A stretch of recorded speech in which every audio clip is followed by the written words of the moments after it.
Ross Geller, regularly voted most people's least favourite friend. I actually think he's the best friend, so let's talk about it.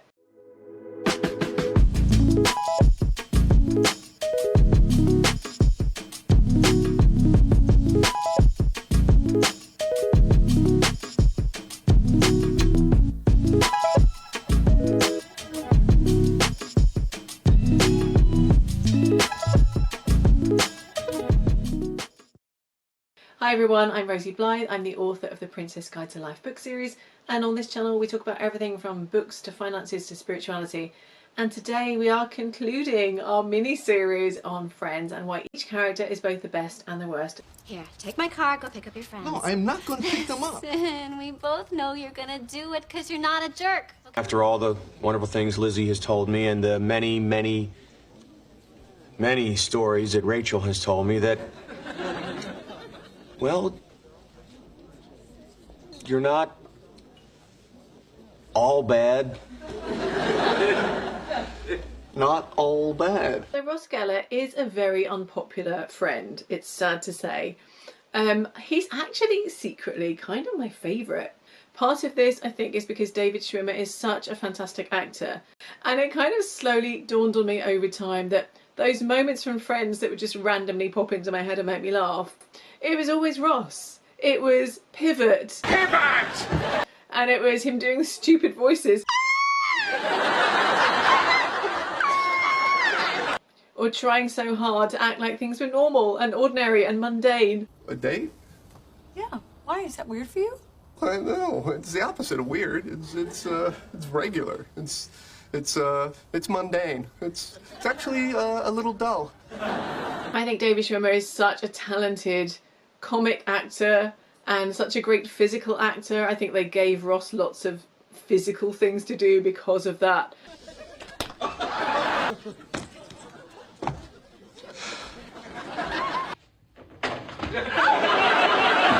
So, David Schwimmer fandom out of the way. I actually am a fan of Ross the character. Like, I've been making these videos about why each character is the best and the worst, and I have been like genuinely sometimes surprised at what stuff comes up when you really start thinking about it. I think Ross has an undeservedly bad reputation. We have already discussed why he's the worst character, so if you haven't seen that video you might want to check that one out. I'll link it below. So now we're going to give Ross a fair chance with open minds and hearts and talk about why he's actually the best friend. One of the most endearing things about Ross is that he really loves kids and he's really good with them. Obviously he has his own child, Ben, and then Emma.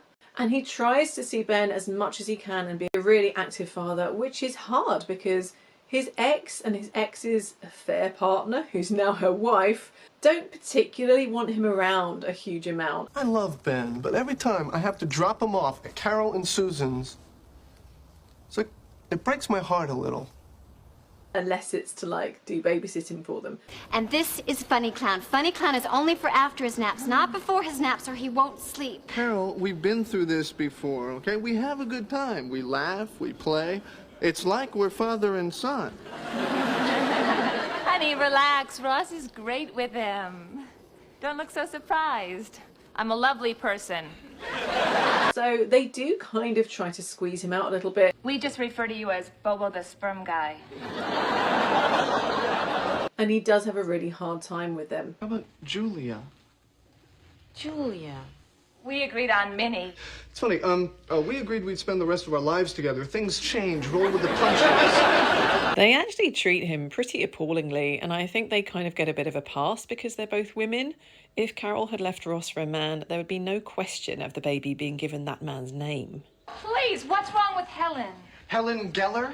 I don't think so. Hello, it's not going to be Helen Geller. Thank you. No, I mean it's not Geller. What, it's going to be Helen Willick? No, actually, we talked about Helen Willick Bunch. Well, wait a minute. Why is she in the title? Because it's my baby, too. Really? I don't remember you making any sperm. But he's determined to see as much of Ben as he can and be a really active dad, which is great. And then he's actually really sweet with so many other children. At the wedding, he's letting kids dance on his feet. Hey, why don't we try it my special way and you can dance on my feet? Sure. Yeah? Hop on. Is the pretty lady looking? Uh-huh. keep dancing. How cute was that? Oh, were you watching? And yes, he is doing it to impress a woman, but there are lots of other ways he could have done that, so I think it still counts. And he also can't bring himself to reject the last kid and maybe suffer some hairline fractures for his trouble, so I think that's pretty nice of him. And I think one of the nicest things he does, when he accidentally breaks a little girl's leg, it was an accident, it wasn't his fault. He really goes above and beyond trying to sell cookies for her so that she could win a trip to space camp. So, how many you sold so far? Check this out. 517 boxes. Oh my God, how did you do that? I started hitting the NYU dorms around midnight. They call me Cookie Dude.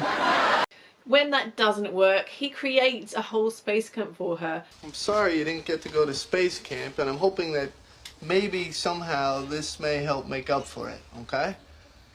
Presenting Sarah Tuttle's private, very special space camp! Stand by for mission countdown.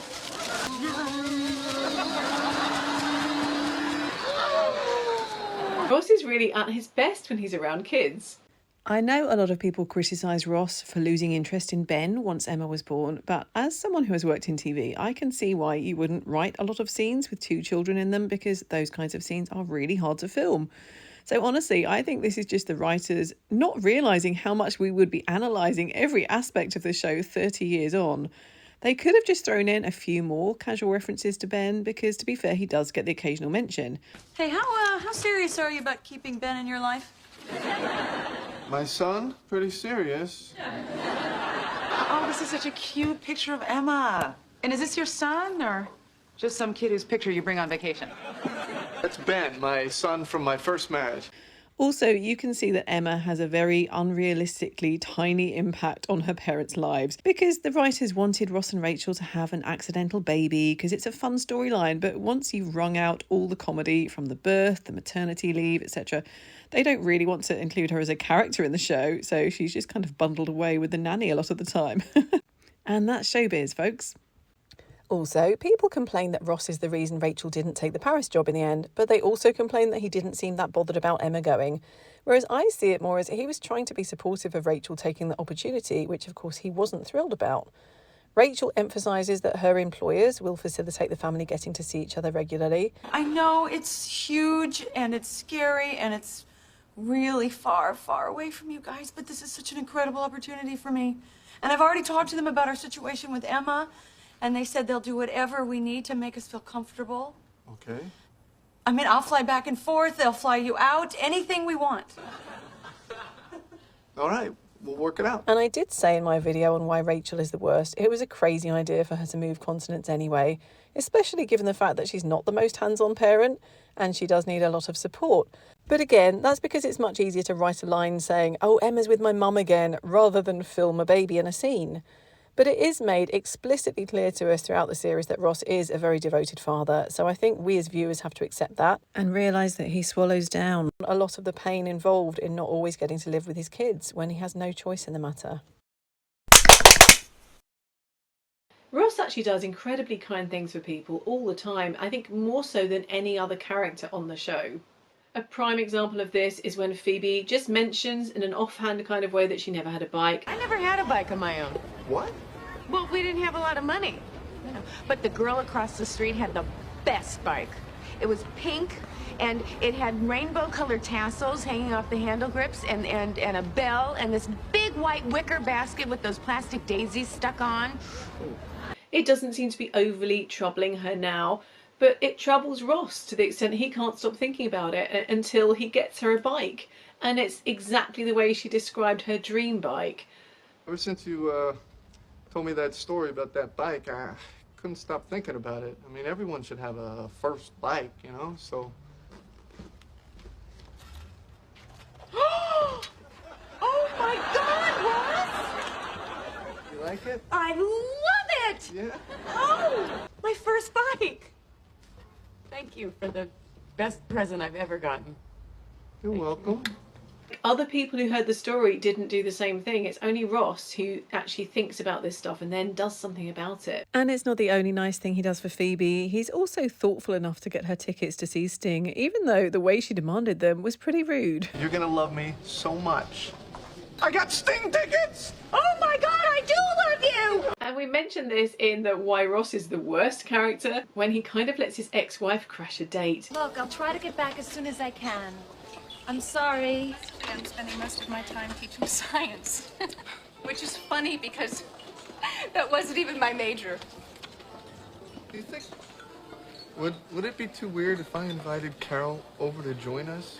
Because she's alone now and pregnant and sad.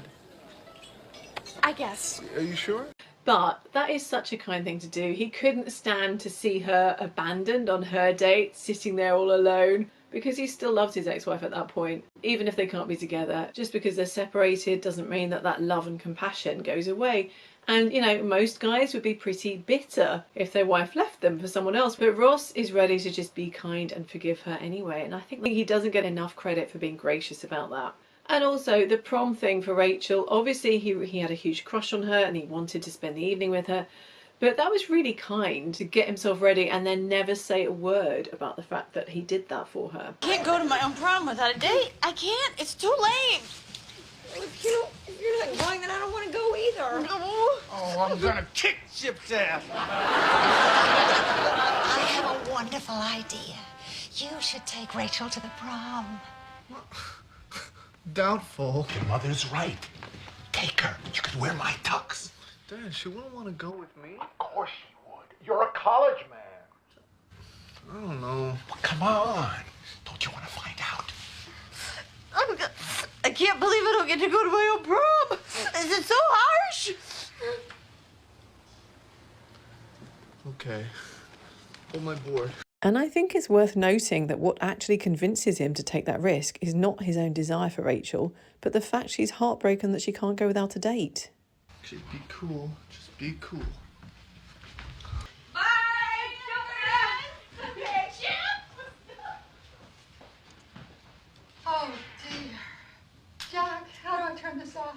Press the button. Which one? And I gave Ross a pretty hard time in the last video saying he was creepy, which he can be, but I actually think his awkwardness makes him less creepy than a guy who's too slick with it. We all have a laugh at Ross looking like a complete wally, but I think his inherent nerdiness actually is quite endearing. I think most women would prefer a sincere guy who gets tongue-tied when he tries to chat them up than some player who only cares about making a conquest. Hey, you know that smell gas has?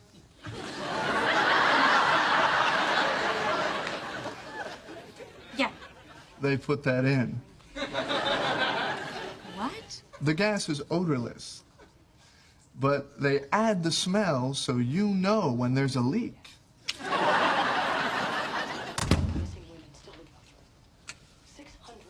Was I talking to her about gas? More so than anything else. Also, I think it's worth pointing out that he is the only one who eats Rachel's disgusting trifle who doesn't enjoy it, because Joey actually likes it, so he doesn't really get any credit for eating it. It tastes like feet. What's not to like? Custard? Good. Jam? Good. Meat? Good. But Ross does not like it and he eats it. All the others manage to throw it away, get rid of it. He is the one who doesn't want Rachel to get her feelings hurt. Okay, now what was that all about? Does it not taste good? Let me try it. Oh, no, no.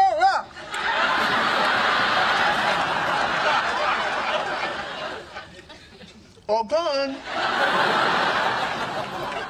So good. And Ross is super supportive when Rachel is going through the pregnancy, when she's giving birth, and before that. He tells her to page him anytime. Look, I don't want to miss any more baby stuff, so here's my new pager number, okay? Anytime anything pregnancy-related happens, use it. I'll be there, okay? I don't care if it's 3 in the morning and all you want is some ice cream. Well, can I get a copy of that? If you're gonna have a roommate, you know, might as well be the father. But, Joey, I don't think Ross wants me to move into his apartment and disrupt his life like that. I mean... or he does. Well, I would love to be around for you and the baby. He puts up with all of her irritability And he even agrees to just not see anyone when she asks him to. I don't want you to date her. What? Why? What, are you jealous? Yes. And not because I want you to go out with me, because I don't want you to go out with anybody. Okay? I know it's a terrible thing to even think this, and it's completely inappropriate, but I want you to be at my constant beck and call, 24 hours a day. I'm very sorry, but that is just the way that I feel. Okay. What? I won't date. I'll be here with you all the time. Really? But I'm being so unreasonable. True, but you're allowed to be unreasonable. You're having a baby. And again, we always talk about Ross being controlling and jealous and possessive. He's like the least controlling and possessive person in this entire show. He puts up with so much more from Rachel than he ever dished out to Rachel. And when Rachel can't see the baby on the scan, he's so sweet about it. And I think, like, if that had been Chandler with Monica, he would have made fun of her for a lot longer. And Ross doesn't do any of that. He's just really sweet and sincere. Pretty amazing, huh? I don't see it! Sure you can. Look, come here. Look, it's. You see this tiny thing that looks like a peanut? Yeah. Sweetie, that's it. That's it? Oh, thank you. You're welcome. Ross, I lost it again. Well. And even when he is petty, he generally thinks better of it later on. I'm gonna take the rest of my stuff and relax. By the way, Ross dropped by a box of your stuff. Oh, well, I guess I had that one coming. Just gonna throw it out. It's probably just a bunch of shampoo and... Something wrong?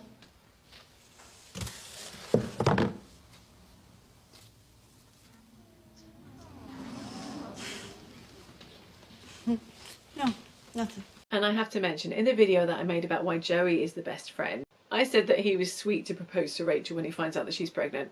I think Ross should get credit for that as well, because obviously he's the father of her baby. Their relationship wasn't at that, like, let's get married stage. It was just like a one-night thing at that point with a lot of history. But I still think it's quite sweet that he actually, like, offered to marry her. So she's not damaged goods, as she told her father.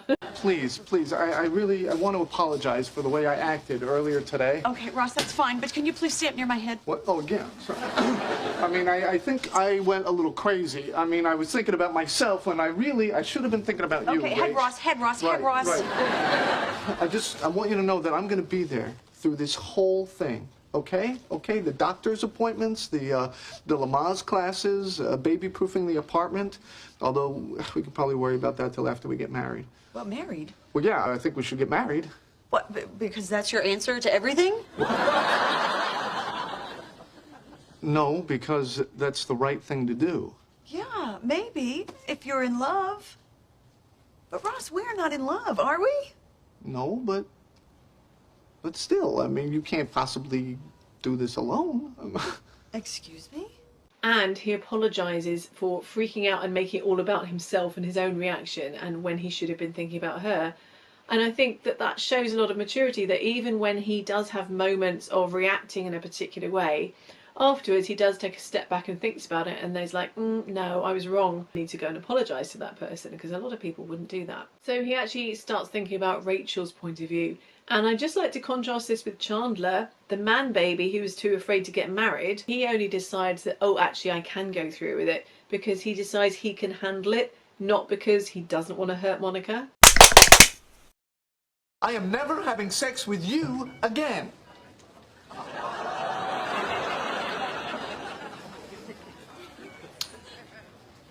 Dr. Green, are you feeling better? So Ross is great with parents. It's not everyone who can soothe fractious in-laws, but Ross actually does a really great job of it, especially with Rachel's parents. Obviously they are at war for basically the entire time that we meet them. You didn't tell me your boyfriend smokes. Oh, yeah, like a chimney. Oh, ugh. Big smoker. No. Big smoker. And I think most people hope to make a good impression on their in-laws, but Ross cares enough about Rachel that he'll actually sacrifice his own image to make sure her party isn't disrupted by her feuding parents, which is pretty selfless of him. Are you wearing my glasses? Yes? I was just warming up the earpieces for you. But he manages to deal with all of their difficult stuff. Her dad, scary man, we know that. This is why I told the manager I wouldn't wait on you tonight. Oh, come on, don't be such a baby. In case you didn't notice, that is a scary man. But Ross always tries to find that common ground, tries to be respectful. Ross? Dr. Green, how are you? Thanks for dinner last night. Thank you for teaching me a valuable lesson. Nice hair. What'd you do, swim here? And he remains polite and respectful no matter how outrageous people are being. So he has to deal with Rachel's dad being pretty darn rude. Ross is allergic to lobster. What kind of person is allergic to lobster? I guess the kind of person that works in a library. It's not a I know, it's a museum. Well, you're the only one around here who can make a joke? At least mine was funny. Waiter, we will have 2 lobsters and a menu.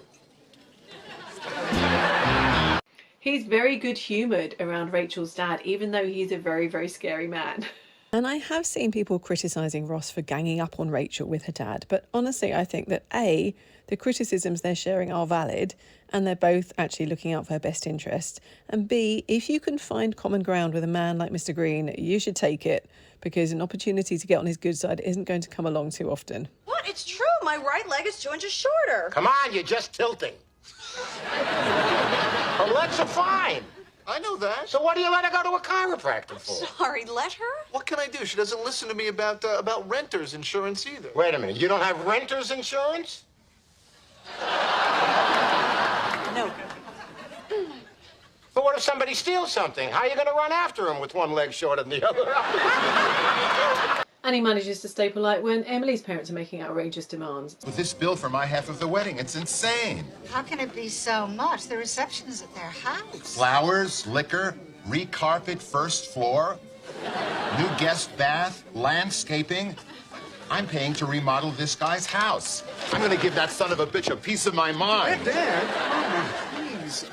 Look, I don't want anything to upset Emily tonight, all right? She's had a hard enough couple of days as it is. Now, here, let me go talk to him, okay? Will you tell him no one takes advantage of the Gellers? Emily's parents, really grabby and rude, but he just manages to keep things civilised. Where a lot of people would come to blows, he manages to just smooth things over, keep things on an even keel, keep everybody happy. Face it, my father is not going to pay for the built-in barbecue.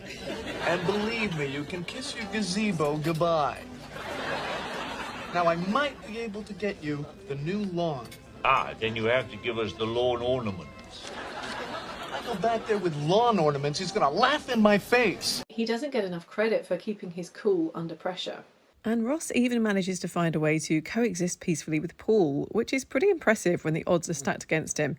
I mentioned in the last Ross video that while age gap relationships can be problematic, this one I don't think is particularly creepy. Elizabeth isn't in awe of him as if he's some kind of guru. She's clearly a pretty independent young lady with no daddy issues, and I don't think she sees this relationship as being that deep.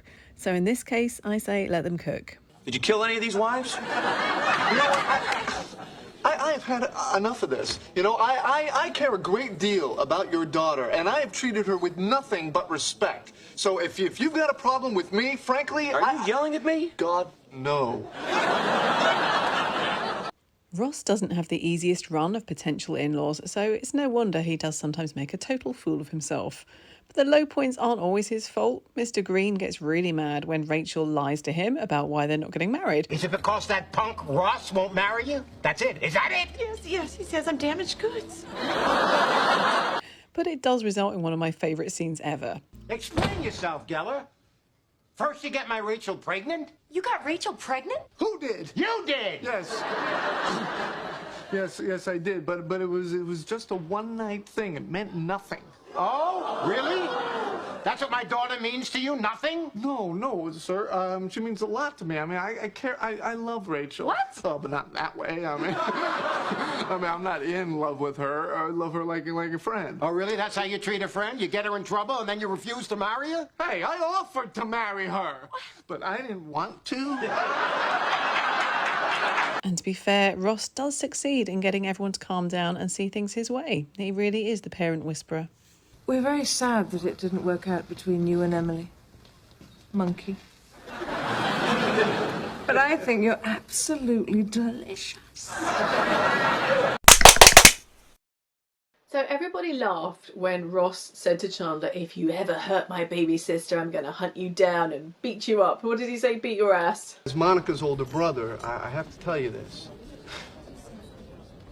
If you ever hurt my little sister, if you ever cause her any unhappiness of any kind, I will hunt you down and kick your ass.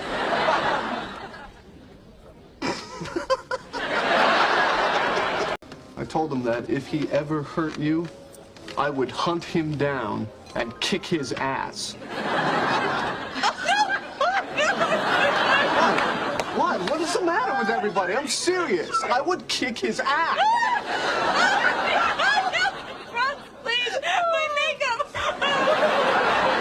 Everyone laughed. I don't know why, because Ross totally could do that. Have you seen him? When he takes his top off, he's ripped.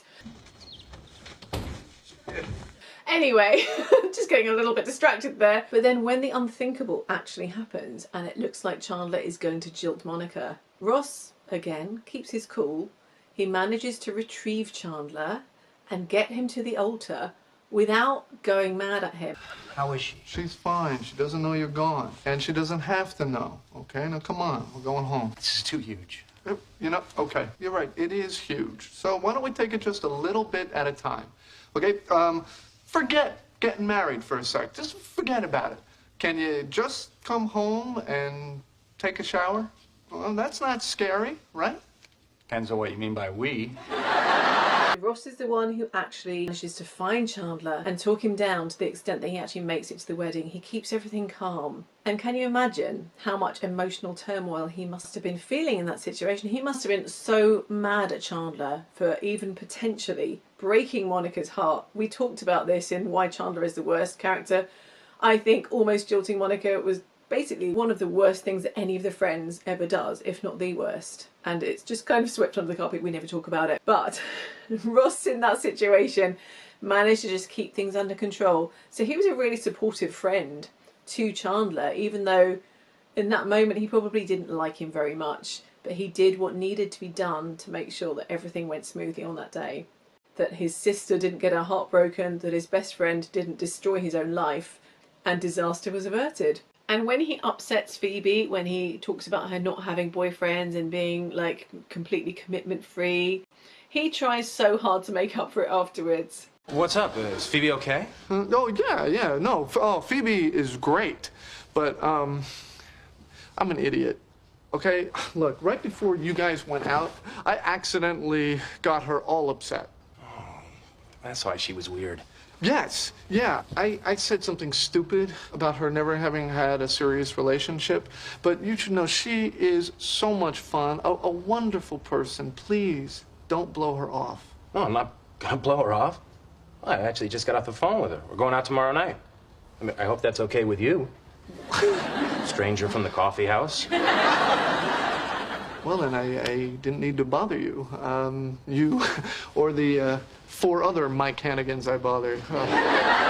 He genuinely tries to help Joey to date Charlie, even if it's slightly mansplaining. I did talk about this in a previous video. Women don't want to get lectured when we go to museums. We just want to look at the stuff and hear your genuine thoughts. We don't want to hear the encyclopedia regurgitated. But Ross is genuinely trying to help Joey. When Joey is dating the woman that Ross wants to be with, like, that's a really good friend. You should take her to the Met. The Mets. No, the Met, the Metropolitan Museum of Art. All right, so I'll take her to the Met. Yeah. Okay. There's this great rare bookstore on Madison Avenue. You know what? She loves architecture. You know what you should do? You should take a walk down 5th to the St. Patrick's Cathedral. And there's this great little pastry shop that she loves. Jeez, well, sounds like you should be going on this date. but I'm not. Okay, now remember, when you get to the museum, Monet is not spelled M-O-N-A-Y. I wrote that out phonetically for you. Phonetically? Yeah, that means, you know, we don't have time for this. Okay. That is a really good friend. And Ross even advises Charlie to give Joey another chance when she starts talking about maybe going out with someone that she has more in common with, and I think she's kind of hinting around, but he's like, no, he's my friend, I'm not gonna pick up on any hints. I'm just thinking that maybe Joey isn't the right guy for me to be with right now. You know, maybe I should be with someone I have more in common with. You know what I mean? Yeah. But you know what? I think you should give Joey a chance. I mean, he's a great guy. I'm sure he doesn't know that much about art, but you know what? You can always talk about that with someone else. Yeah, I guess that's true. And if you think about it, I mean, the reason he memorized all that stuff because he thought it was important to you. You know, that's the kind of guy Joey is. He is very sweet. Plus, he is hot. That was going to be my next argument. And Ross has a real sense of justice. He wants things to be fair. So again, coming back to parents, when he goes out to dinner with Rachel and her father, he wants to leave a decent tip. We have a little bit of a tipping culture in the UK, but it's more like 10% is kind of standard. You might leave more if someone does a really good job. And it used to be like people would only tip if people did a really good job. But in the US, as far as I understand it, tipping is pretty much mandatory, and it's becoming more and more of a big deal that you need to give a bigger percentage. People just do not get paid enough, so they're really reliant on those tips. Ross is trying to be respectful, and this is bearing in mind Rachel is currently a waitress. So she doesn't have the guts to kind of confront her father about being mean and not leaving much of a tip. Oh. Uh-oh. I think your dad must have added wrong. He only tipped like 4%. Yeah. That's Daddy. That's Daddy? What, doesn't it bother you? You're a waitress. Yes, it bothers me, Ross, but, you know, if he was a regular at the coffee house, I'd be serving him sneezers. So? So, Ross, I bugged him about this a million times. He's not going to change. Thanks again, Dr. Green. Uh-huh.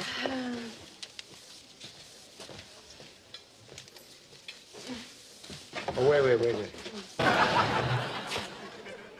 What is this? Who put a 20 down here? Huh? Oh, yeah, that would be me.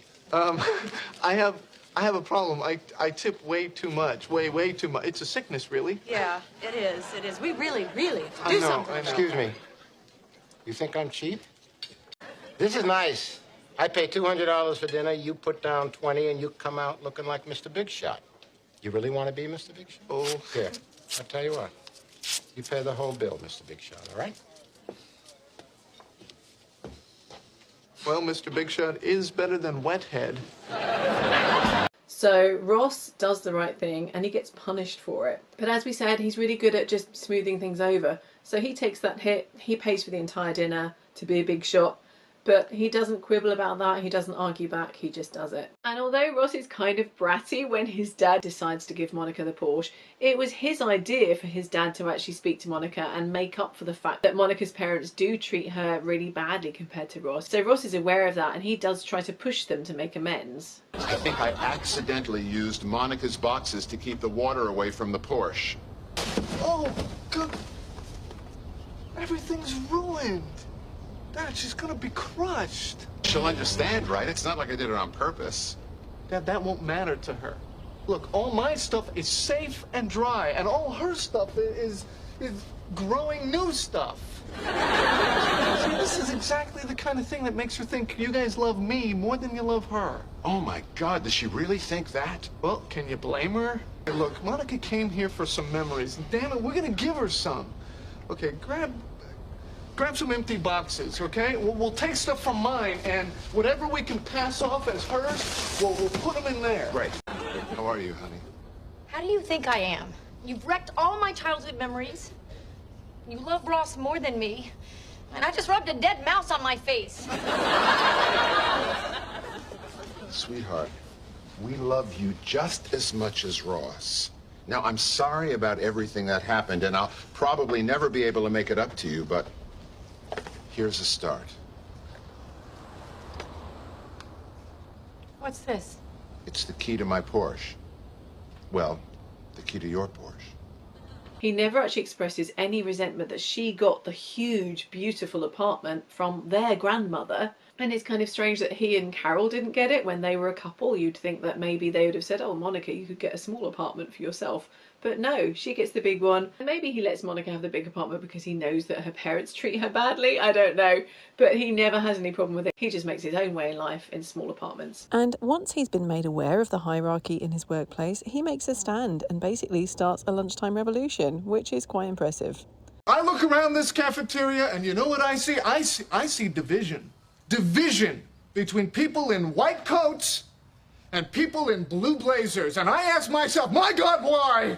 Now I say we shed these coats that separate us. And we get to know the people underneath. You may already know I like to dress the part. So I'm wearing a Jurassic Park t-shirt, just so you know. Of course we have Dino here. Don't ask me why I have a giant dinosaur toy. I don't know why. But it came in useful for this one thing. I was just being a good guy. I treated you with respect and understanding. Oh, that's so hot. We talked in the previous video about how Ross can be annoying because he always thinks he's right. And a lot of the time he isn't. But there are a few occasions where he is the only person who has the guts to point something out. So we have this story about Phoebe, and she, for some reason, believes that a cat is her mother reincarnated, which is fine, you know, Phoebe's quirky, everyone gets a kick out of it. But when it's actually revealed that a little girl is missing her cat, Ross is the only one who actually says Phoebe needs to give that cat back. Everyone else is like, no, let it go. It's like, just let her do the thing. You guys, you're never gonna believe what I just found tacked up on a telephone pole. Looks kind of familiar. Apparently Phoebe's mother also goes by the name Julio. So, you guys, there's a little girl in Soho looking for this cat. I mean, you know what that means? Yeah, $200 reward split 5 ways. Do we have to tell her? Yes, we have to tell her. Oh, but it's made her so happy. Little girl misses her cat. Crazy lady thinks her mother is in a cat. Okay, you know what? I have to go have dinner with my son. Can I trust that when you see Phoebe, you will tell her? Yeah. Thank you. I hate it when Ross is right. He is right, isn't he? You know what? I think this might be one of the times when he's wrong. You think? Oh, no, he's right. You didn't tell her? They don't care that some kid is missing their cat. Ross does. So yeah, he cares about kids again. Okay, fine. Phoebes? Yeah, hi. Hi.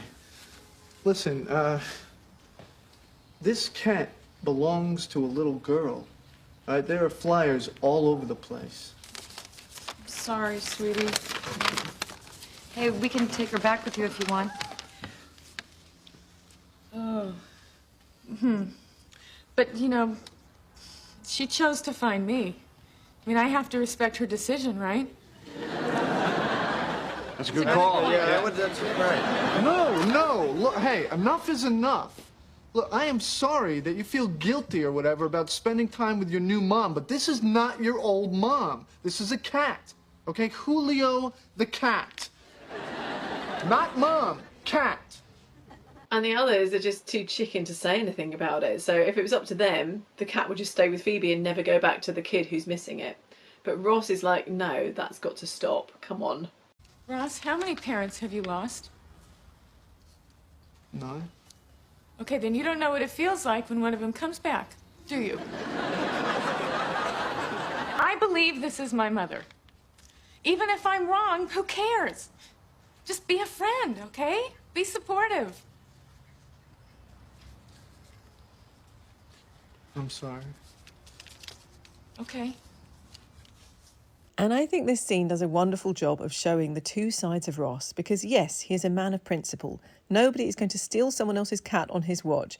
But he is also empathetic enough to instantly get it and be utterly ashamed of his own insensitivity when Phoebe points out that he doesn't understand this kind of grief because he hasn't experienced it. And I also think that Ross is really good to be quite blunt with Joey when he's blown all of his big paychecks on rubbish and then he finds himself in a real pickle. Ross is the one who advises him, just take any job, just keep working.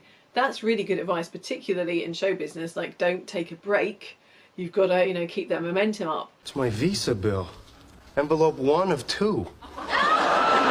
Oh, look at this. How did I spend so much money? Joey, that's just the minimum amount due. That's your total due. Whoa, $3,500 at Porcelain Safari? My animals. Hey, the guy said they suited me. He spoke with an accent. I was all confused. Oh. I don't know what I'm gonna do. Well, I guess you can start by driving a cab on Another World. What? That audition? That's a 2-line part. Joey, you owe $1,100 at I Love Lucite. So what? So suck it up, man. It's a job. It's money. Hey, look, I don't need you getting all judgmental and condescending and pedantic. I'm not being any of those things, okay? I'm just being realistic. Well, knock it off. You're supposed to be my friend. I am your friend. Well, then tell me things like Joey, you'll be fine, and hang in there, and something big's gonna come along. I know it. But I don't know it. What I do know is that you owe $2,300 at Isn't It Chromantic? It's interesting that people keep telling him to be a friend when they're asking him to lie to them, because Ross is being exactly that. Who knows how long it's going to be till you get another? Look, I don't want to hear this right now. I'm just saying. Well, don't. Just say. Fake friends will tell you what you want to hear. Real friends will tell you what you need to hear, even if it makes you hate them for it, because they actually care about you. And then later when he comes back and says to Joey, no, I actually respect you for, you know, keeping your high hopes. And then Joey kind of has to admit, like, oh no, you were right. I am having to take whatever jobs I can get. Oh my God, what's going on? I'm taking all my stuff back. I guess you were right. No, look, I wasn't right. That's what I came here to tell you. I was totally hung up on my own stuff the other day. Wow. Now listen, I'm someone who needs the whole security thing, you know? To know exactly where my next paycheck is coming from, but you don't need that. And that's amazing to me. I could never do what you do, Joey. Thanks, Ross. Yeah, and you should hold out for something bigger. I can't tell you how much respect I have for you not going to that stupid cab driver audition. I went. Great, how did it go? I didn't get it. Good for you. What? You're living the dream. Huh? All right then. Ross is the only person who buys one of Joey's overpriced pieces of crap with his own money so that Joey can keep it. Do you have anything for around 200? The dog. Huh? Yeah. I'll take it. My gift to you, man.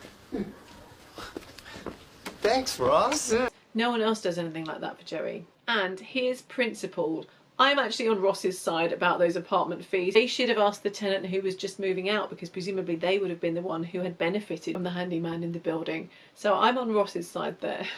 I came to talk to you about Howard. Howard? Yeah, he's the handyman. He's going to be retiring next week, and everyone who lives here is kicking in $100 as a kind of a thank you for all the hard work type of thing. Oh, that's nice. Yeah, so you want to give me a check, or? I just moved in. Well, the guy's worked here for 25 years. Yes, but I've lived here for 25 minutes.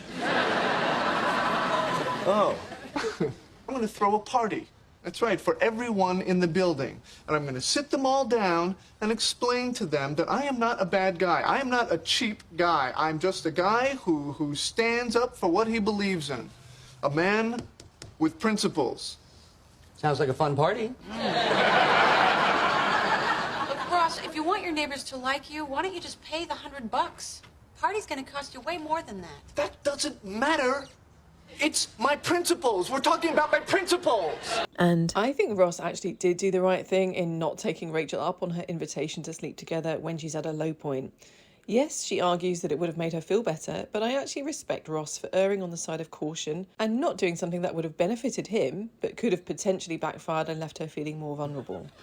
You are upset about your father and you're feeling vulnerable, and I just don't feel it would be right. I feel like I'd be, you know, taking advantage of you. But taking advantage? I am giving you the advantage. Enjoy. Look, I'm sure it would be great, but I think one of us has to be thinking clearly. So I'm gonna go. I haven't had sex in 4 months. I should get a medal for that. I'm gonna come out to Long Island with you. I mean, you can't be alone right now. No, come on, I'm totally okay.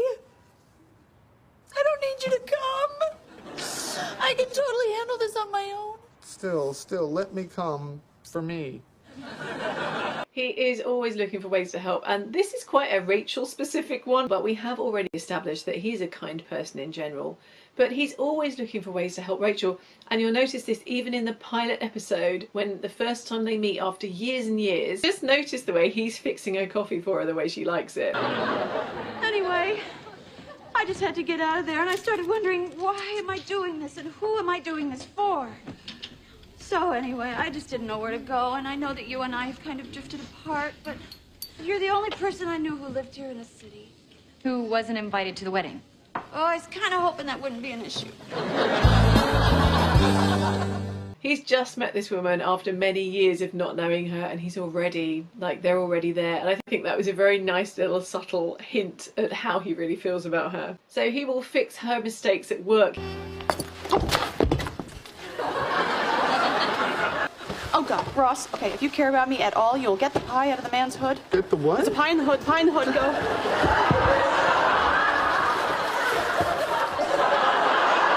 I'm sorry, my pie was in your hood. Now I just have to get the coffee out of that guy's pants and I'll be back in the hospital by 7.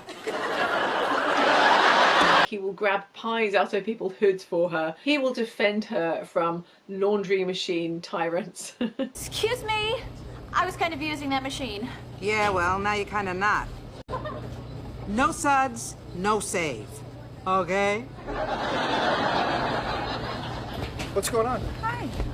Nothing. This horrible woman just took my machine. Was your basket on top? Yeah, but there were no suds. So? Well, you know, no suds, no save. No suds? Excuse me. Hold on a second. This is my friend's machine. Hey, our stuff wasn't in it. Hey, that's not the rule and you know it. All right, show's over. He's just always looking for ways to help her, and that seems like such a small thing, but I think that a lot of women feel starved for that kind of care and someone looking out for you and always trying to find ways to help you. And it's not strictly limited to Rachel. He does have a knack for seeing what needs to happen and making sure it happens. Well, actually, I'm already seeing someone. Mom, it's okay. It is, Judy. Jack! Could you come in here for a moment? Now! Found it. I'll take that, Dad. What's the problem? Joey, you know, maybe you're just not used to kissing men. You know, maybe you just tensed up a little bit. Maybe that's what you need to work on. Yeah, that makes sense.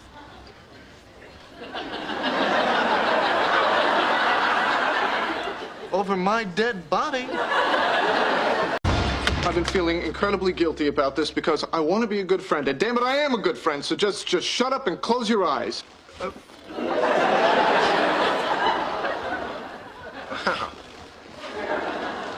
You are a good friend. Of course, the audition was this morning, and I didn't get it. And there are all these little things, like when Phoebe's brother visits, Ross is the one who gives up his seat. This is, my fiancée, Mrs. Knight. Grab a seat. So, how did you guys meet? He's just always looking for ways to be helpful. Also, Ross has no problem lending Monica money when she needs it to make rent. You're a cheaposaurus. I'm kidding. Thank you. I'm very grateful. Ross does put love first. I think he is the kind of guy who really wears his heart on his sleeve. He is very love focused in general. So we talked a little bit in the Why Ross is the Worst video about how he sort of dismisses Rachel's work and her career when things start picking up for her and she starts getting a career that she's interested in, because his work always comes first. But that's actually not always true, because he misses a really exciting opportunity to be on TV talking about what he loves so that he can look after Rachel and take her to the hospital. And this is after they've broken up. Come on, you probably have a broken rib. Well, I will go to the hospital tomorrow. It'll still be broken then. Rachel. But you know, I could use a hand getting ready. Rachel. Look, either help me or go. Fine, I'll go. Okay, but before you go, could you help me first? Sure, I'll help you. Easy, easy. You have to go to the hospital, okay? Okay, I do. Okay? I really do. Okay, I'm gonna get your coat and then I'll put you in a cab, okay? Okay. Oh, wait, you're not gonna come with me? Of course I am. I just have to make a call. Okay? Like, come on, that's a really good guy, and I don't think any of the others would do that. I think he's the only person who consistently puts other people ahead of himself, even when it means that he hurts himself in the process. How'd the thing go tonight, Ross? Oh, it was, nah, well... What thing? What thing? Nothing. There was this thing at the museum. Come on. What thing? What is this thing? I was kind of supposed to be on TV tonight for the Discovery Channel. Oh, my God. Ross, why didn't you tell me that? 'Cause I knew that if I told you, you'd make me go, and I knew you needed someone to be with you tonight. Come on. Come on. I cannot believe you. What? That is the sweetest thing. And I think this actually puts a different light on the whole debacle of these two breaking up essentially over Rachel's job.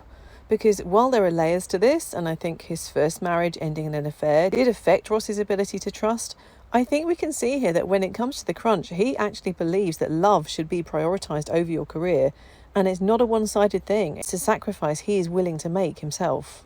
And much is made of him being very possessive and very jealous over Rachel. He was cheated on for we don't know how long. How long was Carol seeing Susan before she admitted to that? Because I think most people, if they're going to leave a marriage, they're going to make sure that that new relationship is going to stick before they blow up their entire lives. And I will always defend Ross for the whole Mark thing with Rachel, because he was proved right. Mark comes straight round as soon as he knows that Rachel's on her own, like a predator. Hello? Oh, hi. It's Mark. Oh. What? Is it my breath? No! Sorry, I just thought you were somebody else. Hi. Hi. Well, look, I was just going to leave a message. Isn't tonight your big anniversary dinner? Well, Rach, are you okay? Yeah, I'm fine. You want to talk? I mean, I can come over. No, really, no, please. That's okay. All right. I'm coming over, and I'm bringing Chinese food. Oh, yeah, I'm not hungry.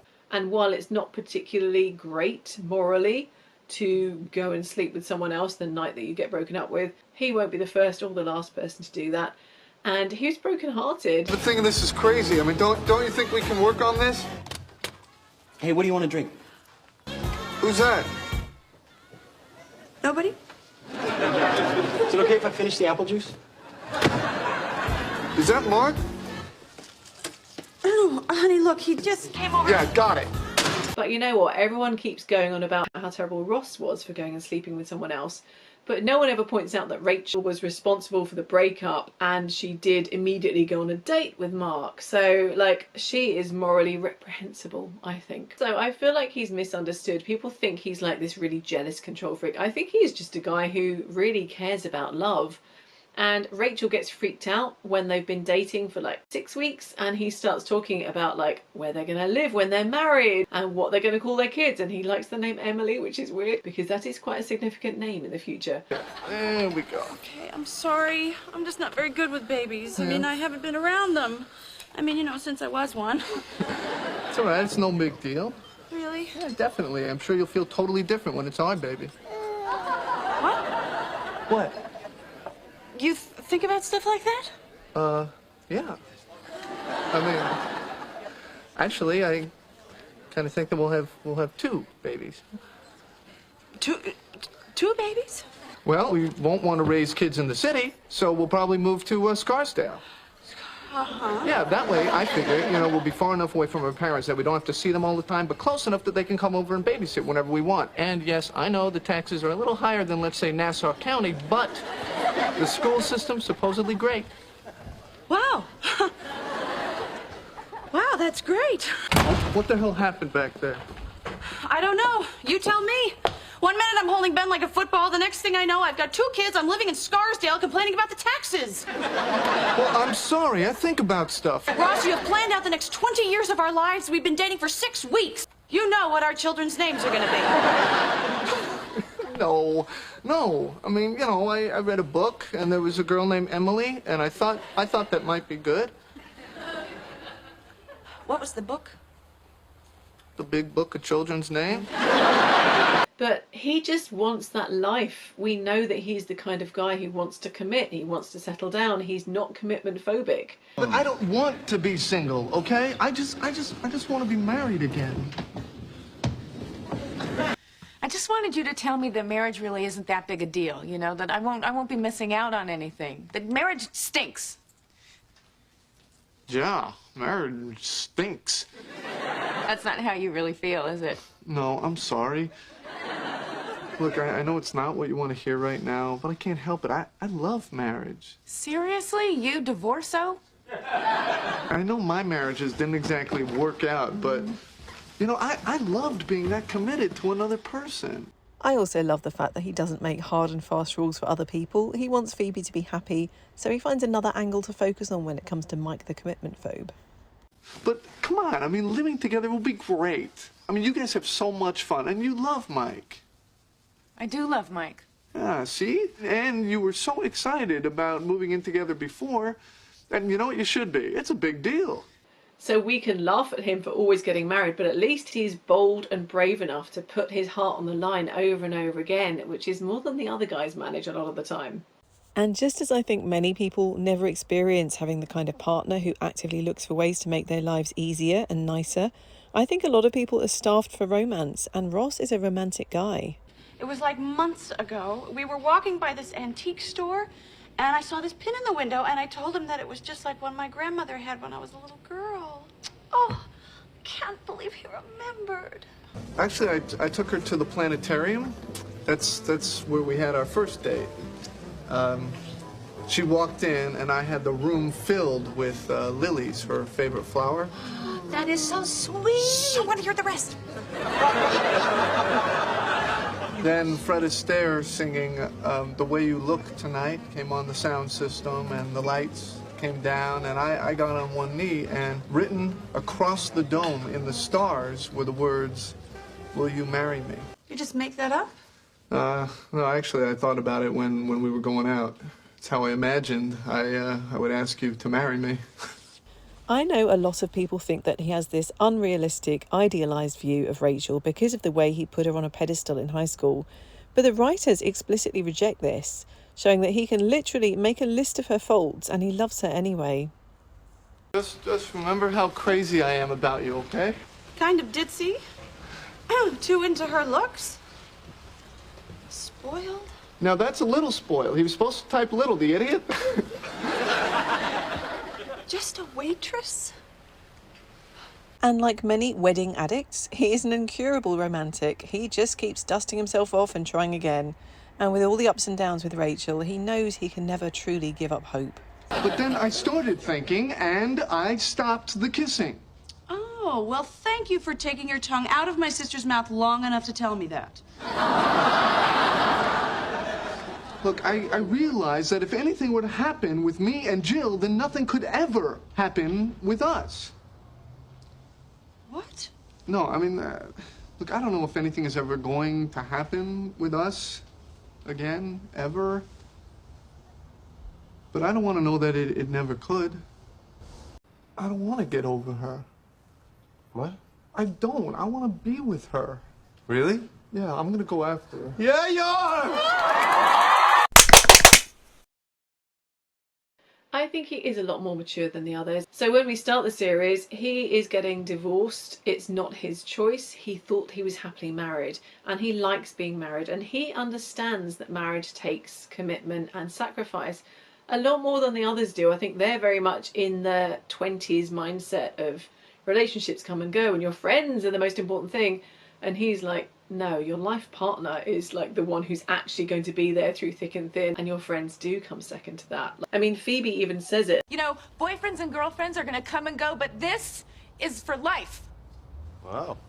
And I think when you get a bit older, you see that actually the partner that people choose to share their life with is the more permanent relationship. And I guess Friends was sort of showing an alternative lifestyle in a way that like, oh no, this is the generation where friends are the most important thing. But I think in the end, when people couple up, that's their person, that's who they're doing life with.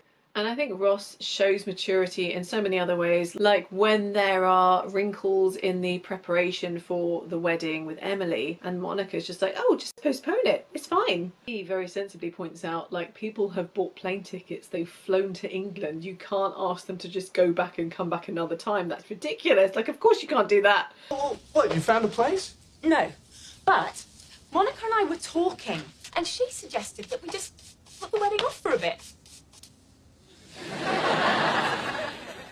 She said what? She said, if I'm not going to be happy getting married somewhere that we can find in a day, well, then we should just postpone it. Postpone it. Emily, do you think Monica realizes how much our parents spent on this wedding? Huh? Do you think my sister's teeny tiny little brain comprehends that people took time out of their lives to fly thousands of miles to be here? Huh? I realise that people are going to be disappointed, but I'm sure they'll come back when we can do it right. Well, I can't ask people to do that. Would you ask people to do that? Don't you point your pants at me. We have no choice. Anywhere that's half decent will have been booked months ago. Ross, don't you understand? This is our wedding I'm talking about. The only thing I understand is postponing it is not an option. This is when we're getting married. So what are you saying? It's now or never? No, I'm saying it's now. Or? There's no or in mine. If you don't understand how important this is to me, well then, perhaps we shouldn't be getting married at all. What? Emily, no. And you could argue that this is Ross being controlling, saying this wedding has to happen now. But Emily, prompted by Monica, has this totally childish view that her wedding is so important that everyone will just drop everything and pay for international travel and book time off work because they'll be so pleased that she found the perfect venue. It's just unbelievably egotistical to think this way, instead of just accepting that, hey, when you get married in a rush, you'll have to make compromises. And honestly, I kind of feel like that selfish attitude is what is wrong with a lot of people today. Also, I personally wouldn't be too keen on marrying someone who started using maybe we shouldn't get married then to end any argument, but we do have another example of Ross being a true romantic. And he points out that marriage does take sacrifice, and actually, if he hadn't been like secretly so much in love with Rachel that he couldn't let her go, I think it would have actually been pretty reasonable for Emily to say, you need to stop seeing that woman whose name you said at the altar. Maybe don't see that person anymore if you have unresolved feelings for her. I think that's just a reasonable boundary. But everyone else is like, oh, she's so controlling, isn't she? No, now, you guys said I only had to keep my mouth shut as long as Ross was happy, right? Well, he just told me that he's not entirely happy. What's going on? We all hate Emily. No, Ross, we do not hate Emily. Okay, we just think that you're having to sacrifice a whole lot to make her happy. Yeah. We just think that maybe she's being a little unreasonable. Yes, unreasonable. Unreasonable. How about we have this conversation when one of you guys gets married? You have no idea what it takes to make a marriage work. It's about compromise. Do you always like it? No. Do you do it? Yes. Because it's not all laughing, happy, candy in the sky, drinking coffee at Central Park all the time. It's real life, okay? It's what grown-ups do. And he's like, I need to make these sacrifices. Although obviously in the end he decides that he can't let go of Rachel, but that's another story. I think it's worth pointing out that the main problem the other friends have with this is that it breaks up the group. It stops their fun. They're like kids who just want everything to stay the same. It has nothing to do with wanting the best for Ross and his relationship. I think he's incredibly patient with Carol and Susan. I mean, he puts up with a lot. And even when Carol has a pre-wedding wobble, he is the one who talks her down. Like, I don't have words for what a reasonable guy he is, considering what she has done to him, and it's her wedding to her new partner. Like, that takes a lot to do that. I don't think very many people would be as gracious as Ross is in this situation. Carol, what's the matter? What happened? My parents called this afternoon to say they weren't coming. Oh my God. I mean, I knew they were having trouble with this whole thing, but they're my parents. I mean, they're supposed to give me away and everything. Okay, I'm sorry. And then Susan and I got in this big fight because I said maybe we should call off the wedding, and then she said, we're not doing this for them, we're doing it for us, and if I couldn't see that, then maybe we should call off the wedding. I can't believe I'm going to say this, but I think Susan's right. You do? Look, do you love her? And you don't have to be too emphatic about this. Of course I do. Well, then that's it. And if George and Adelaide can't accept that, then the hell with them. Look, I mean, if my parents didn't want me to marry you, no way that would have stopped me. Right? Look, this is your wedding. Do it.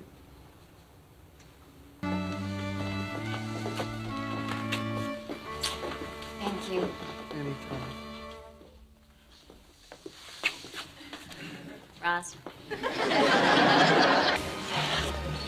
You did a good thing today. Okay.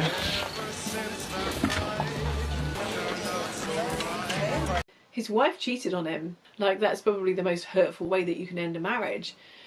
But everyone just makes a lot of lesbian jokes about it, and he just kind of takes it. He's infinitely patient when it comes to that stuff. You know that right now, your baby is only this big? This is your baby. Hi, Daddy. How come you don't live with Mommy?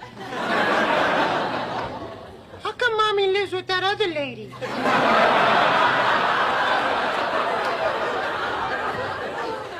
What's a lesbian? Oh, what do you know? You married a lesbian. It seems like Ross is the kind of guy who would marry a woman on the verge of being a lesbian and then push her over the edge. I think it does upset him that they all make fun of his failed marriages all the time, because no matter how much somebody laughs along and acts like, oh, it's okay, yeah, it's really funny, like, that's gonna hurt. Guess what? Barry and Mindy are getting a divorce. Oh my God. Wow. What is the matter with you? No, Barry and Mindy. Oh, sorry. I hear divorce, I immediately go to Ross. Listen, I wanted to ask you something about marriage. Oh, great. Now you're seeking me out to make jokes? I mean, I can see if we're all hanging out, but to come to my home. And it's interesting how much ribbing Ross has to take compared to everyone else. They never bring up the fact that Rachel was silly enough to get drunk and married at Vegas, but is added to the list of Ross's dumbest mistakes. They avoid hurting Joey's feelings when it comes to his cringy acting jobs, but then have no problem constantly teasing Ross about how boring he is. You knew this and you never said anything with all the stupid dinosaur stuff you tell us? Fine, no more dinosaur stuff. Can I talk about fossils? It means so much to me that you guys are coming all the way over there to hear me give my speech. Oh, and I have a surprise. I had to pull some strings, but I was able to get everyone passes to the entire conference. That's right. These babies will get you into all the paleontology lectures and seminars. Do you have anything that will get us out of them? And Ross tries so hard to be accepting of Joey and Rachel's relationship. He's obviously suffering inside, but he knows he shouldn't be, so he's just like, no, this is fine. I think you need to tell her how you feel. Okay, that's the green stuff talking.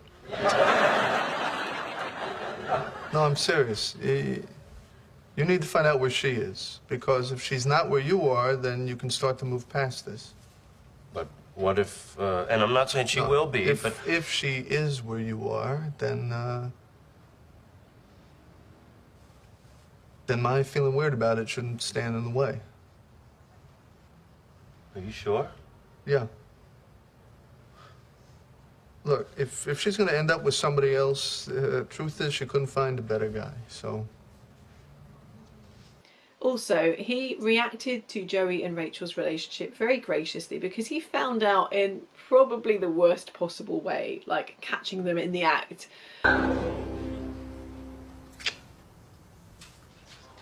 not how we wanted you to find out about this. You have every right to go nuts. I'm not going nuts. Do you see me going nuts? No, but you know what I mean. Hey. I'm fine. Especially bearing in mind that maybe a year earlier than this, Joey got in the way of Ross and Rachel potentially getting back together just after Emma was born. Although that was mostly Rachel's fault, but then you can't really blame a woman who's just given birth for acting irrationally. When you thought Joey proposed, did you say yes?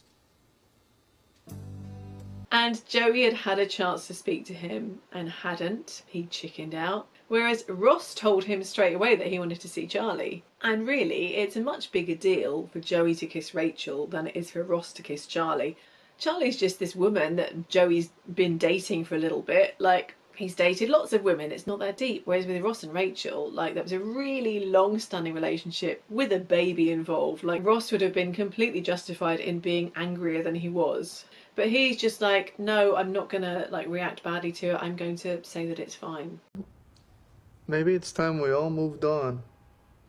Yeah, but Ross, I mean, you're not okay with it. So... No, but I want to be. Hey, I will be. So, yeah. I think he's pretty hard done by. I think Ross gets a pretty hard time. And I think those times when he is in the wrong, he gets judged way more harshly than the others do. She's this really boring woman. She's a teacher. A teacher? Yeah, she's really into history and foreign movies. Oh, and she loves puzzles. Huh? Come on, who loves puzzles? Well, Ross does. You're ruining the plan. Joey, you fixed him up with his perfect woman. Oh my God, you're right. Yeah. She even reads for pleasure. I think my favourite thing about Ross is that he's very wholesome. Who doesn't love a wholesome man? Here's your warm milk.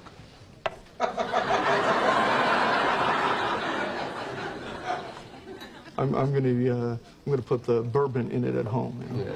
I just don't know what the big deal is. The big deal is I don't want naked, greasy strangers in my apartment when I want to kick back with a puzzle. Beer, cold beer. Like, there's a lot to be said for nerdy men, because they're not going to go out and do drink and drugs. They're just going to come home and kick back with a glass of milk and a puzzle. And we even see this where he mentions that Cousin Cassie might still carry a Barbie because he's still... Oh, I haven't seen her in like forever. I wonder if she still carries that Barbie everywhere she goes. Ross, she's 25 years old. So what? I still have... No, you're probably right. and I love the fact that he made his childhood passion for dinosaurs his whole career. God, we were lame back then. Do you remember how into dinosaurs we were? Yeah. So what do you do now? Also, Ross is the only one who doesn't make sleazy comments to his friends. Now, I know I did say that he was creepy, and he does act in a creepy manner with lots of other women, but not to his friends. Whereas Joey obviously comes onto them all the time, to the point that it must get a little bit annoying sometimes.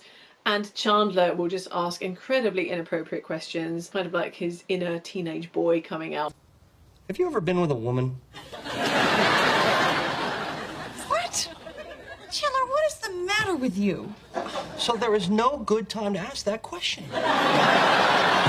Ross doesn't do that, and also, it's not like Ross never looks at porn, because we know he does. He was caught in the adult bookstore, or was it a video store? Well, down at the adult video place on Bleecker. And I saw Joey was about to go in, so I ran in ahead of him to surprise him. And then, then I pretended that I didn't know he was in there. And when Monica invites them round and gives them porn, he's like, oh, porn, you're the best mum ever. But he doesn't get addicted to watching it all day like Joey and Chandler do. And I think probably guys like him aren't really into it. You know what? Come on. Do we really have to watch this while we eat? No! And I think he genuinely like, oh, it's okay for a bit, but I don't want to spend all my time looking at that kind of stuff. I think he actually does relate to women more as equals and people that he wants to have a relationship with, rather than just sex objects like Joey and Chandler kind of see women.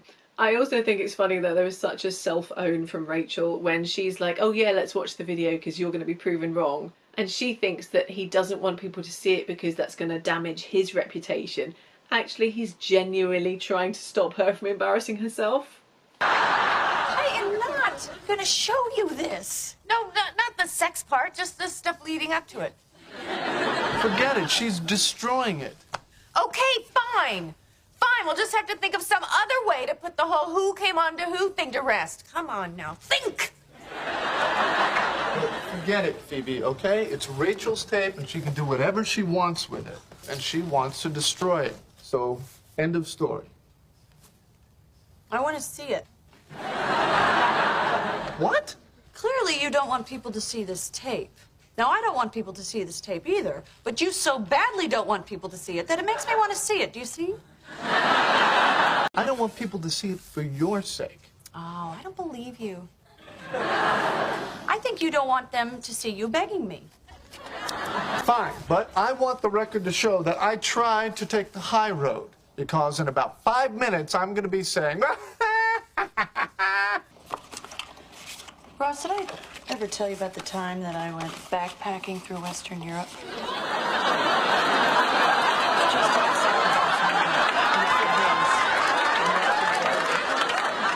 Okay, get ready to see some begging. Oh, you came on to Ross! What? Now, I'm so happy. What are you talking about? You used the Europe story. That's the magic story you use when you want to have sex. Another wholesome thing. As a kid, he created a comic about a science boy who has a superhuman thirst for knowledge. How wholesome is that? Science boy.